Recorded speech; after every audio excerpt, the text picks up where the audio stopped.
Hello bachcho, let's read the question. The question says, if the energy in the first excited state in the hydrogen atom is 23.8 electron volt and then the potential energy of the hydrogen atom in the ground state can be assumed to be 10 electron volt, 23.3 electron volt, minus 13.6 electron volt and 0 electron volt.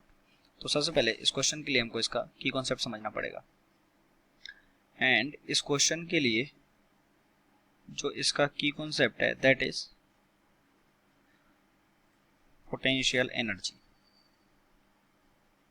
Okay, and we know that कि जो potential energy, total energy और kinetic energy में जो ratio होता है वो कितना होता है 2, 1 और -1. ओके, ये हमारे पास इसका रेशो होता है.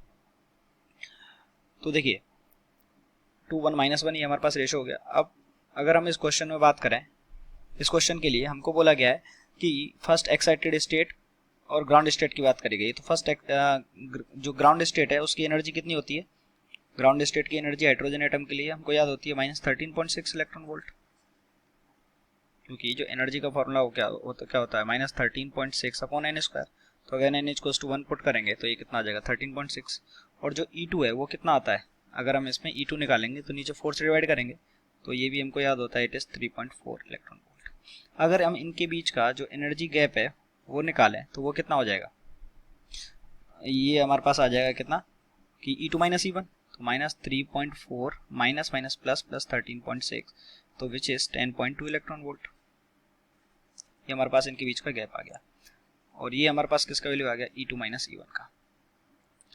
लेकिन ये E2 - E1 का जनरली वैल्यू होता है. लेकिन क्वेश्चन में बोला गया है कि फर्स्ट एक्साइटेड स्टेट यानी कि जो E2 है उसका वैल्यू हमको उस क्वेश्चन में गिवन है. E2 का वैल्यू गिवन है हमको 23.8 इलेक्ट्रॉन वोल्ट. तो जब ये अगर ये 23.8 इलेक्ट्रॉन वोल्ट गिवन है तो यहाँ पे पुट कर देंगे इसको.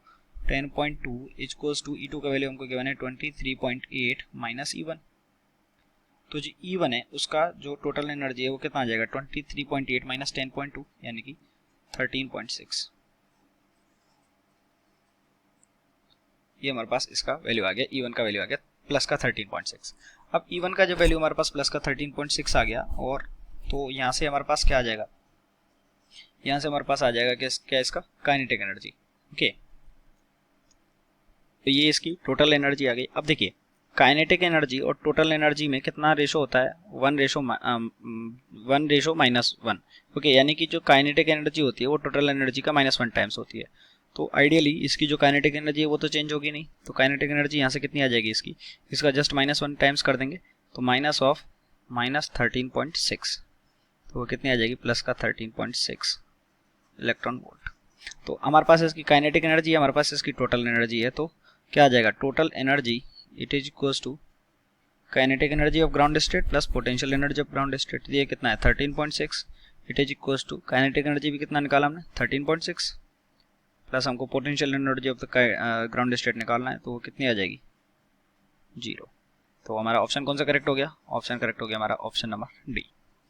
तो I hope you understood it well. Best of luck.